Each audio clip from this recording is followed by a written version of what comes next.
కఠినమైన పరిస్థితుల్లో కూల్గా ఆలోచించి విజయాన్ని ఎలా అందుకోవాలో భారతం చూసి నేర్చుకోవాలి. అవును, బోర్డర్ గవాస్కర్ ట్రోఫీలో భాగంగా 2020-21 సీజన్లో భారత్ ఆస్ట్రేలియా గడ్డపై సాధించిన సిరీస్ విజయం ఎప్పటికీ స్ఫూర్తినిచ్చేదే. ఒకటి కాదు, రెండు కాదు, ఎన్నో ప్రతికూలతలు భారత్ను ఇబ్బంది పెట్టినా అవేమీ పట్టించుకోలేదు. అడిలైడ్ వేదికగా జరిగిన మొదటి టెస్టులో కోహ్లీ నాయకత్వంలోని భారత్ రెండవ ఇన్నింగ్స్ లో 36 పరుగులకి ఆలౌట్ అయ్యి ఘోర ఓటమిని చవిచూసింది. ఈ టెస్టులో చేదు అనుభవం తర్వాత భారత స్టార్ కెప్టెన్ విరాట్ కోహ్లీ భార్య ప్రసవం కోసం మిగతా సిరీస్ మొత్తానికి దూరమై స్వదేశం వచ్చేశాడు.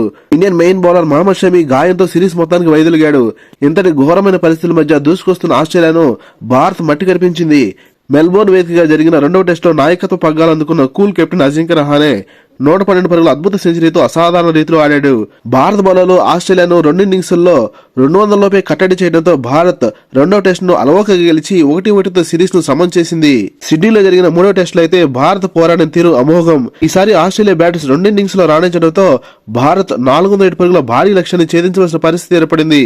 కఠినమైన సిడ్నీ పిచ్ పై భారత్ 272 పరుగులకి 5 వికెట్లు కోల్పోయి ఓటమి దిశగా పయనించింది. చివరి రోజు ఇంకా సగం ఆట మిగిలి ఉంది. ఓడిపోతుందనుకున్న అందరి అంచనాలు తలకిందులు చేస్తూ భారత్ తన బ్యాటింగ్ బలాన్ని చూపిస్తూ సహనంతో పోరాడిన అనుమి విహారీ 160 బంతులాడి అజేయంగా 23 పరుగులు మరియు రవిచంద్రన్ అశ్విన్ 128 బంతులాడి అజేయంగా 39 పరుగులు చేసి భారత ఓటమిని 2 స్తంభాల్లాగా నిలబడి అడ్డుకున్నారు.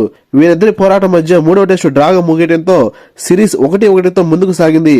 ఇక చివరిదైన 4వ టెస్టులో బ్రిస్బేన్ వేదికగా భారత్ సంచలనం సృష్టించింది. 328 పరుగుల భారీ లక్ష్యం ఛేదించే క్రమంలో భారత్ 265 పరుగులకి 5 వికెట్లు కోల్పోయిన దశలో భారత dashing wicket keeper Rishabh Pant 9 ఫోర్లు 1 సిక్సర్తో అజేయంగా 89 పరుగులు సాధించాడు. రిషబ్ పంత్ కు తోడుగా భారత ఆల్రౌండర్ వాషింగ్టన్ సుందర్ 22 పరుగులు చేసి భారత్ కు సంచలన విజయాన్ని అందించారు. 2-1 సిరీస్ విజయంతో ఆస్ట్రేలియాను తమ సొంత గడ్డపైనే మట్టి కనిపించిన ఈ విజయాన్ని ఈసారి భారత స్ఫూర్తిగా తీసుకుని ముందుకు దూకాలి. లేటెస్ట్ క్రికెట్ అప్డేట్స్ కోసం ఈ వీడియో లైక్ చేసి ఛానల్ సబ్స్క్రైబ్ చేస్తాను ఆశిస్తున్నాం. Thank you for watching.